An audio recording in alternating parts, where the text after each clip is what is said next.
What is the secret to saving seeds? To me, it's using nature to your advantage. Listen, there's thousands of videos out there on this subject. I'm going to explain to you 3 simple ways it does work. Number 1 is dry, drop, and spread. Here's some basil. You can see the technique there. You just lay it out, let it dry while the roots are still on the ground. Then you pull it, you lay it out over winter. This was done in March. You spread it out. You can see that spot there, and boom, big old stand of basil.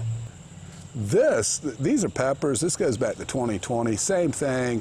I let them dry with the roots in the ground, pull them out, lay them on top of the ground, left them there all winter.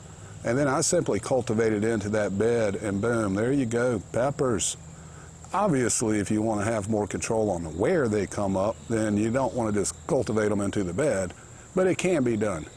Warning, peppers cross-pollinate, you're going to get some Frankensteins, but it's cool. You know, you get this hot pepper, looks like it should be a jalapeno, but it's kind of wrinkled up like a cayenne. Fun stuff. The next one is drop and rot. Works for pumpkin, works for winter squash, summer squash, melons like watermelon and cantaloupe, and cucumber, any cucurbit actually.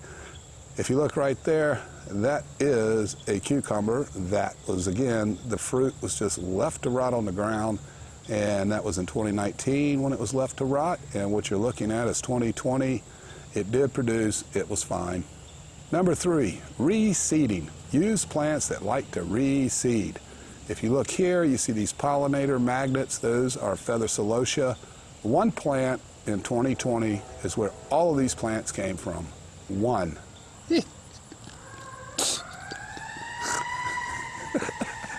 Okay, these are Sweet 100 cherry tomatoes.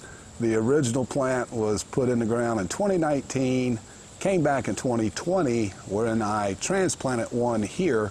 And this year, 2022, there are actually 4 Sweet 100 cherry tomatoes. How do you do it? You just let some fall off, hit the ground. That's it. You don't have to do anything. Just let nature take its course. It's going to work, trust me. Try it out. Try any of these techniques out.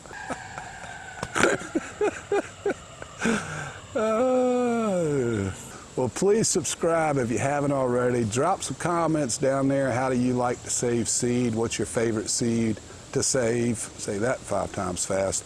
Happy gardening, y'all. We'll see you on the next one.